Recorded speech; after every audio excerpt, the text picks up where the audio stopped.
நம்மகிட்ட அட்மிஷன்ஸ்க்கு குழந்தை கூட்டிட்டு வரும்போதே சொல்லுவாங்க ரொம்ப ஹைப்பர் ஆக்டிவ் ஆமா அப்படின்னு. அந்த ஹைப்பர் இருக்கிறதுங்கிறதுல நிறைய லெவல்ஸ் இருக்கு. ஹைப்பர் அப்படின்னு ஃபர்ஸ்ட் பிராண்ட் பண்ணக்கூடாது. வீடு அப்படின்னாலே மித்த தாழ்வாரம் நீளமா இருக்கு, காலனியில விளையாடிட்டு இருப்பாங்க. பிசிக்கல் லெட் அவுட் நிறைய இருந்தது. இப்ப இருக்கிறது ஸ்கூல் ஏசி, வீடு ஏசி, வெளியில போய் அந்த காலனியில விளையாடுற விஷயங்கள் இல்ல. ஆனா நம்ம பார்த்து ஃபுட் எல்லாம் கொடுக்கறதுனால ஹெல்த் ரொம்ப நல்லா இருக்கு, எனர்ஜி லெவல் ரொம்ப நல்லா இருக்கு. அந்த எனர்ஜி ஸ்பெண்ட் பண்ணணும்ல. இப்ப நமக்கு என்ன பண்ணலாம் தோணிட்டோம். ரீசெண்டா ஒரு மாலுக்கு போயிருந்த போது 6 வயசு பையன் கூட்டிட்டு வந்திருந்தாங்க. ரொம்ப ஆசையா அந்த அப்பா ஒரு பெரிய காஸ்ட்லி டாய் வாங்கி கொடுத்தாங்க. அந்த பையன் முதல்லயே சொன்னா எனக்கு அந்த டாய் வேண்டாம்ப்பா. ஆனா அப்பா இல்லப்பா உனக்கு இதே வாங்கி தரேன். அது வாங்கிட்டு கொஞ்ச நேரத்திலேயே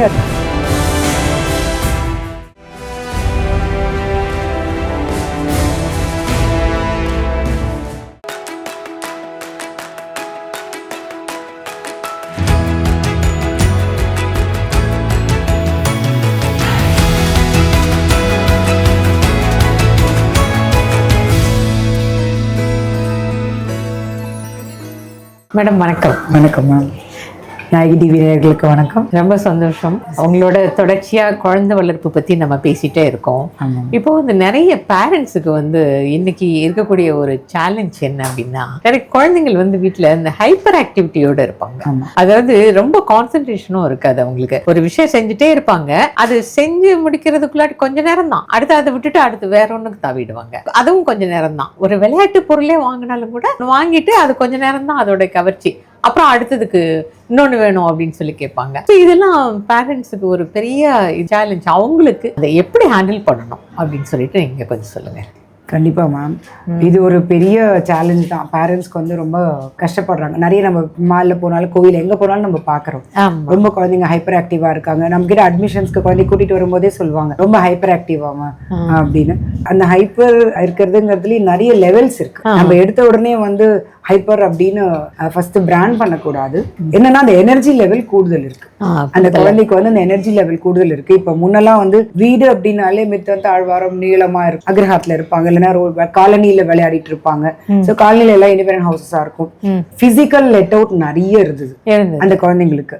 அது எந்த வயசானாலும் சரி, சொல்றேன் 2.5 வயசுல 3 வயசுல இருந்து. சோ பிசிக்கல் லெட் அவுட் நிறைய இருந்தது. அந்த குழந்தைங்க வீர்த்து கொட்டும், மண்ணில் விளையாடுவாங்க, அப்புறம் அழுவாங்க, குளிப்பாங்க, நிறைய நேரம் தூங்கிடுவாங்க. ஏன்னா அவங்க டயர்டாக தூங்கிடுவாங்க. இப்ப இருக்கிறது ஸ்கூல் ஏசி, வீடு ஏசி, அண்ட் வந்து வெளியில போய் அந்த காலனில விளையாடுற விஷயங்கள் இல்ல. ஆனா நம்ம பார்த்து ஃபுட் எல்லாம் கொடுக்கறதுனால அந்த குழந்தை நல்ல ஹெல்த் ரொம்ப நல்லா இருக்கு, எனர்ஜி லெவல் ரொம்ப நல்லா இருக்கு. அந்த எனர்ஜி ஸ்பெண்ட் பண்ணணும்ல. இப்ப நமக்கு என்ன பண்ணலாம் தோணிட்டோம், நம்ம நல்லபடியா இருக்கோம், அடுத்தது என்ன பண்ணலாம்னு தோணும். அந்த அடுத்தது என்னங்க வரும்போது இல்ல இதேதான் அப்படிங்கும்போது அந்த குழந்தைக்கு வந்து ஒரு பிடிவாதம் பிடிக்கிறதோ, இல்லைன்னா ஏதாவது பொருளை தூக்கி எறியறதோ, ரெஸ்ட்லெஸ் ஆகிறதோ ஆகுது. ரெண்டாவது, தனக்கு பிடிச்ச விஷயங்களை அந்த குழந்தை பண்ணும்போது அது வந்து ரொம்ப நேச்சுரலா அதோட எனர்ஜி வந்து ஃப்ளோ போயிட்டே இருக்கும். அதை பிடிக்காத நம்ம ஒரு விஷயத்த பண்ண வைக்கும் போது அதுக்கு வந்து இந்த டைம் ஸ்பெண்ட் ரொம்ப கம்மி ஆயிடுது. நான் இப்போ ரீசெண்டா ஒரு மாலுக்கு போயிருந்த போது ஒரு அப்பா அம்மா 6 வயசு பையன் கூட்டிட்டு வந்திருந்தாங்க. ரொம்ப ஆசையா அந்த அப்பா ஒரு பெரிய காஸ்ட்லி டாய் வாங்கி கொடுத்தாங்க. ரொம்ப நல்லா சொல்லிட்டு இருக்கேன். அந்த பையன் முதல்லயே சொன்னா எனக்கு அந்த டாய் வேண்டாம்ப்பா, எனக்கு வேற ஏதோ தான் சொல்லிட்டு இருந்தான். அது ரொம்ப நார்மலான விஷயம், ஆனா எனக்கு அதான் வேணும்னு சொல்லிட்டு இருந்தான். ஆனா அப்பா இல்லப்பா உனக்கு இதே வாங்கி தரேன். நான் அப்பயே நினைச்சேன் அவனுக்கு என்ன பிடிக்கிறதோ அதை பண்ணிட்டா நல்லது, which is not harmless, which is not harmful. அப்படி பண்றது இல்லைங்க, நான் இது வாங்கி தரேன். அது வாங்கிட்டு கொஞ்ச நேரத்திலேயே அது ஏதோ ஒரு பாட்டை பிடிச்சி விட்டுட்டான். எனக்கு தெரியும், அவங்க டைனிங் ஹால்ல உட்காந்துட்டு இருந்தாங்க, அது பாட்டை பிச்சு விட்டுட்டான். அது ஒர்க் பண்ணாம போச்சு. அப்பாக்கு கோவந்தது, அடிக்கிறாங்க, அந்த குழந்தை வந்து உடனே கத்துது, அழுது. சோ இதெல்லாமே அவாய்ட் பண்ணிருக்க வேண்டிய விஷயங்கள். சோ அது சிம்பிளா இருந்தாலும் அந்த குழந்தைக்கு வந்து எதை இன்ட்ரடியூஸ் பண்றதுனால நம்ம நிறைய அதுல ஒரு பிசிக்கல் இன்வால்வ்மெண்ட்டும் இருக்கும்படி இருக்கணும். அந்த மாதிரி அந்த குழந்தையோட ஆக்டிவிட்டிஸ் நம்ம செட் பண்ணோம்னா, ஸ்கூல் ஆகட்டும் வீடாகட்டும், கண்டிப்பா அந்த குழந்தைக்கு வந்து அந்த ஹைப்பர் ஆகாது. ரெண்டாவது, ஷேரிங். அந்த குழந்தைக்கு வந்து எப்பவுமே வந்து நிறைய பேச பிடிக்கும், கேட்க பிடிக்கும், ஷேர் பண்ணிக்க பிடிக்கும்.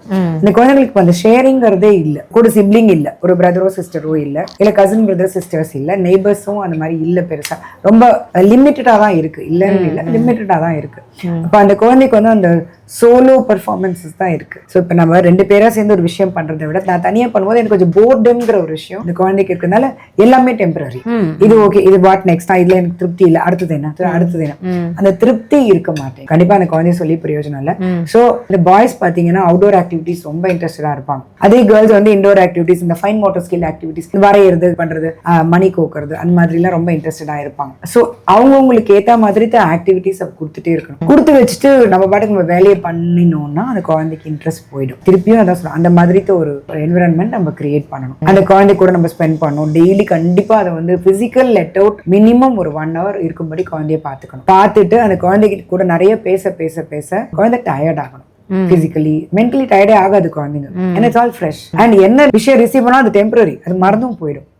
அதனால நான் உனக்கு இவ்வளவு விஷயம் சொல்லி கொடுத்தேனே, நீ ஏன் இப்படி மறந்தேன்னு கேட்டா மறந்துடும். அதனால பிசிக்கல் லெட் அவுட் அந்த குழந்தைக்கு நிறைய வேணும். அண்ட் அந்த சின்ன விஷயமா இருந்தாலும் அந்த குழந்தைக்கு வந்து பிடிச்ச விஷயங்களை நம்ம வந்து விளையாட கொடுக்கணும், பழக விடணும். அதுக்கு கண்டிப்பா ஒரு 4 பேரோட அந்த குழந்தை பழகணும். ஒரு பார்க்குக்கு போய் விளையாடுறது, பீச்சுக்கு கூட்டிட்டு போறது, கோயிலுக்கு எந்த அவங்க ரிலிஜன் படி கூட்டிட்டு போறது, அண்ட் அந்த கம்யூனிட்டியில ஒரு நம்மளே கிரியேட் பண்ணலாம். அந்த பேரண்ட்ஸே வாலண்டியர் பண்ணலாம். வாலண்டியர் பண்ணி எல்லாரோடையும் பழக வைக்க வைக்க வைக்க அடுத்தவங்களை பார்த்து குழந்தை நிறைய கத்துக்கும். ஸோ அப்ப இருக்கும்போது ரைட் டைம் ஸ்கூல்ல கொண்டு சேர்க்கணும். நல்ல ஸ்கூலாகவும் இருக்கணும். அதே மாதிரி ஒரு சின்ன 4 ரூம்குள்ள இல்லாம நல்ல ஆக்டிவிட்டிஸ் கொடுக்குற ஸ்கூலா இருக்கணும். பிசிக்கலா சேலஞ்சிங்காகவும் இருக்கணும், மென்டலியும் சேலஞ்சிங்கா இருக்கணும். அந்த குழந்தை என்ஜாயும் பண்ணணும். பண்ணும்போது கண்டிப்பா குழந்தைகள் ஹைப்பரா இருக்காது. ஒண்ணு பண்ணக்கூடாதுங்கும் போது பண்ணணும், அது தனக்கு வராதுங்கும் போது பண்ண வைக்கும் போதுதான் அது வந்து அது கை விட்டு போகிறதுக்கு பாக்குது, இல்ல பயப்படுது, இல்லைன்னா பிடிக்க மாட்டேங்குது. நம்மளே யோசிச்சு ஒரு அடல்ட்டே யோசிச்சு பார்த்து நமக்கு பிடிக்காத ஒரு விஷயத்தையும் செய்யும்போது நம்ம பண்ணுவோமா? இல்ல 2 பேரா பண்ணாம ஒருத்தரே பண்ணும்போது கொஞ்சம் போர் அடிச்சிடும். அண்ட் 4 ரூம்குள்ளேயே இருக்கணும், நான் உனக்கு எல்லாம் பண்ணி தரேன்னா வேண்டாம் நான் வெளில போய் உட்காந்துக்கிறேன். இல்ல சிம்பிள் விஷயம். அதனால கொஞ்சம் அந்த பேரண்ட்ஸோட அதனாலதான் இன்னைக்கு குழந்தைங்க வந்து போர் அடிக்குதுங்கிற வார்த்தை, போர் நமக்கெல்லாம் போர்னா என்னன்னே தெரியாது. இந்த வயசுல குட்டி வயசுலயே ஆகுது, போர் அடிக்குது அம்மா அப்படிங்கிறாங்க. அவங்களுக்கு போர் அடிக்குது, அவங்களுக்கு வந்து இனஃப் அப்படின்னு தோணி போயிடுது, போரும் அப்படின்னு தோணி போயிடுது. அண்ட் ரெண்டாவது அவங்களோட வந்து இன்ட்ரெஸ்ட் ஸ்பேன் வந்து ரொம்ப கம்மி, ஒரு விஷயத்துக்கு ரொம்ப கம்மி. அதுக்கு ஏத்த மாதிரி தான் நம்ம அவங்களோட டேவே பிளான் பண்ணணும். எல்லாமே அந்த பிளானிங் அண்ட் எக்ஸிகியூஷன்ல தான் இருக்கு திருப்பி பேரண்ட்ஸ் கையில. ஸோ அதையும் மீறி அந்த குழந்தை வந்து இப்போ ஹைப்பரா இருக்கு அப்படின்னா கண்டிப்பா அவங்களோட டாக்டரை கேட்கறது நல்லது. டாக்டரோட கைடன்ஸ் எடுத்துக்கிறதுல தப்பே இல்லை. ஏன்னா அந்த குழந்தைக்கு வந்து அதுக்கு எப்படி அந்த எனர்ஜியை சேனலைஸ் பண்ணணுங்கிறதுல கண்டிப்பா அந்த ஸ்கூல் டீச்சர்ஸ், ட்ரெயின்டு டீச்சர்ஸ் இருப்பாங்க, அவங்க கைட் பண்ணுவாங்க. அந்த குழந்தையோட டாக்டர்ஸ் கைட் பண்ணுவாங்க. அந்த கவுன்சிலிங் எடுத்துக்கிறதுலயும் தப்பு இல்லை. முதல்லயே அந்த குழந்தையோட எனர்ஜியை சேனலைஸ் பண்ணிட்டோம்னா கண்டிப்பா ஹைப்பரா இருக்க மாட்டாங்க. ஆமா, இதுல இன்ட்ரெஸ்ட் இருக்கு.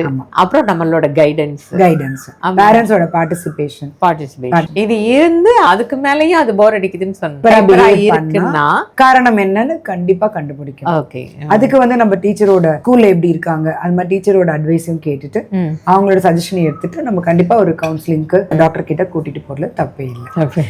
எல்லாருமே நல்ல குழந்தைகள் தான். தேங்க்யூ. ரிசர்வ்டா இருக்கிறது வேற, இன்ட்ரோவர்ட்டா இருக்கிறது வேற. இன்ட்ரோவர்ட்டா இருக்கிறது வந்து மற்றவங்க யாரும் தங்கிட்ட வந்து பேசினா பிடிக்காது, இவங்களுக்கு அவங்க கூட நிறைய பேச வேண்டாம்னு தோணிடும், நம்ம யாரு கூட இருக்க வேண்டாம்னு தோணும். சில இன்டெலிஜென்ட் பீப்புள் இருப்பாங்க, அவங்க நிறைய திங்க் பண்ணிட்டே இருப்பாங்க, குழந்தையிலேருந்தே ஒரு தனி பாதையில போறவங்களா இருப்பாங்க. ஸோ அவங்க நம்ம வந்து ஃபர்ஸ்ட் அனலைஸ் பண்ணணும், ஏன் இப்படி இருக்காங்க, இன்ட்ரோவர்ட்டா போர் அடிக்கிறதுனால இப்படி இருக்காங்களா, தனிமைனால இருக்காங்களா, இல்ல என்ன பேச பிடிக்கலையா.